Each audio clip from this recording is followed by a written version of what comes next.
For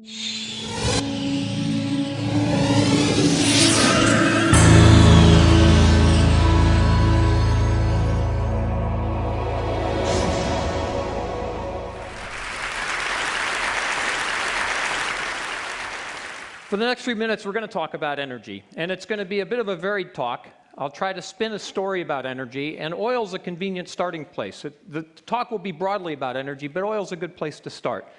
And one of the reasons is this is remarkable stuff.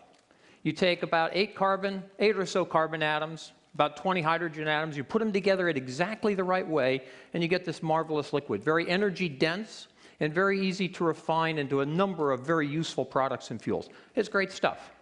Now, as far as it goes, there's a lot of oil out there in the world, right?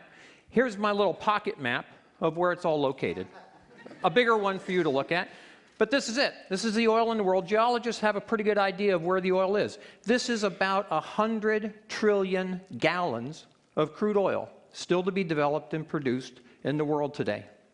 Now, that's just one story about oil. And we could end it there and say, well, oil's going to last forever because, well, there's just a lot of it. But there's actually more to the story than that. Oh, by the way, if you think you're very far from some of this oil, 1,000 meters below where you're all sitting is one of the largest producing oil fields in the world. Come talk to me about it. I'll fill in some of the details if you want. So that's one of the stories of oil. There's just a lot of it. But what about oil? Where is it in the energy system? Here's a little snapshot of 150 years of oil. And it's been a dominant part of our energy system for most of those 150 years. Now, here's another little secret I'm going to tell you about. For the last 25 years, oil has been playing less and less of a role in global energy system. There was one kind of peak oil in 1985, when oil represented 50% of global energy supply. Now it's about 35%. It's been declining, and I believe it will continue to decline. Gasoline consumption in the US probably peaked in 2007 and is declining. So oil is playing a less significant role every year, right? And so 25 years ago, there was a peak oil. Just like in the 1920s, there was a peak coal. And 100 years before that, there was a peak wood.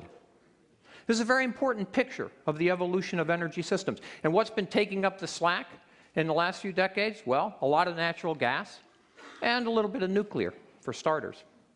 And what goes on in the future? Well, I think out ahead of us a few decades is peak gas. And beyond that, peak renewables.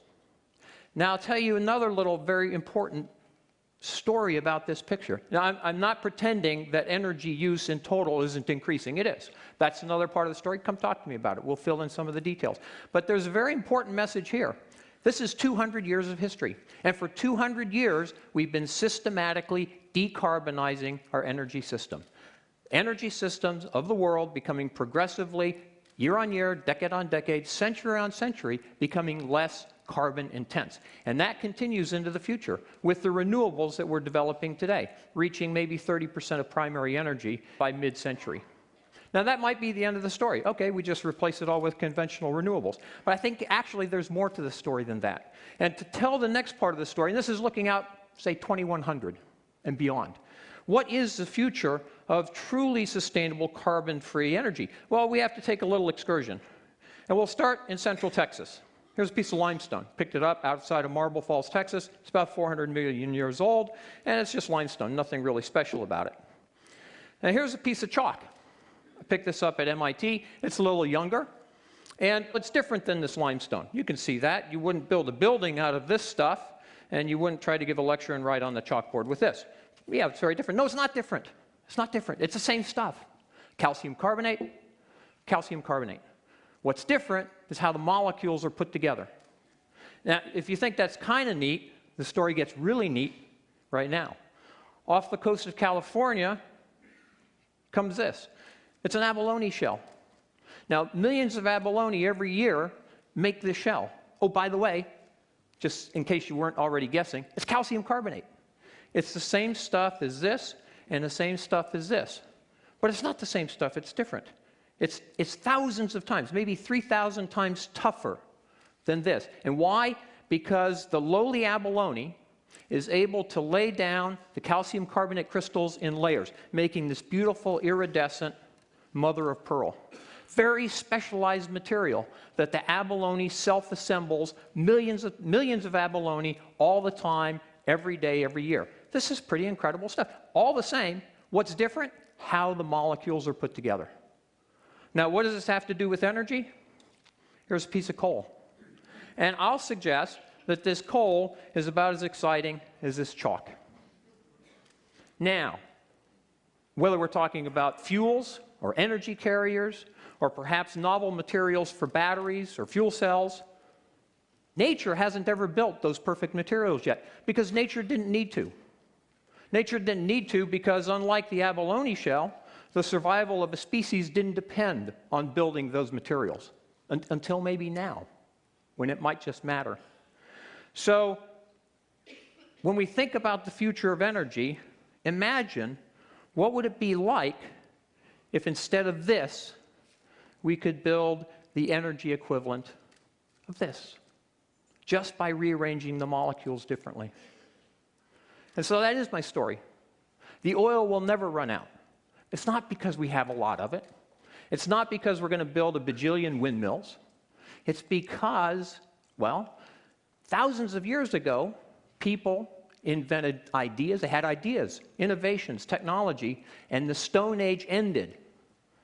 Not because we ran out of stones. It's ideas, it's innovation, it's technology that will end the age of oil long before we run out of oil. Thank you very much.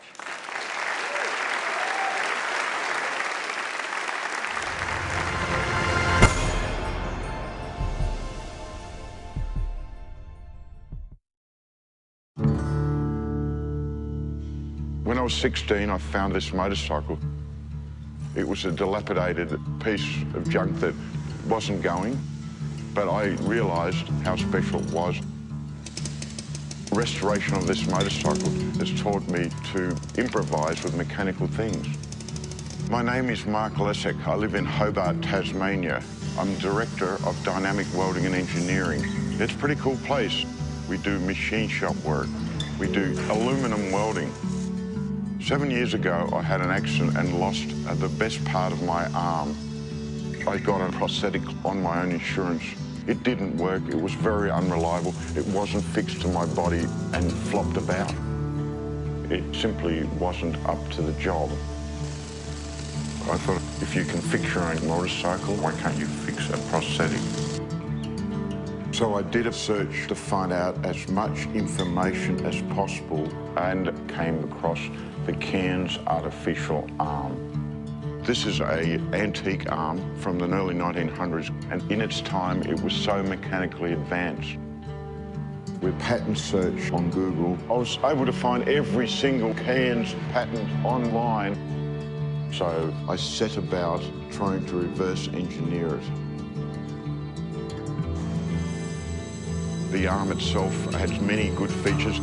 It's body-powered, which means it won't break down. You can use it for heavy-duty work, and you can also repair it yourself. And hold a beer. And hold a beer, exactly. Some of the new things I hope to add to this arm is an extra finger joint, and it will be gear-driven. Will also be lighter with space-age materials such as magnesium and carbon fibre. That is so cool. Well, if you think how many people have lost limbs but can't afford the new electronic limbs, I mean, it is rewarding knowing that one day people will be able to wear something that Mark and I are working on. My hope for this artificial arm is to wear it and share it so amputees can live a normal life again. It doesn't matter if it's a bike or an arm or your life. If you can take it apart, if you can understand it, you can make it better.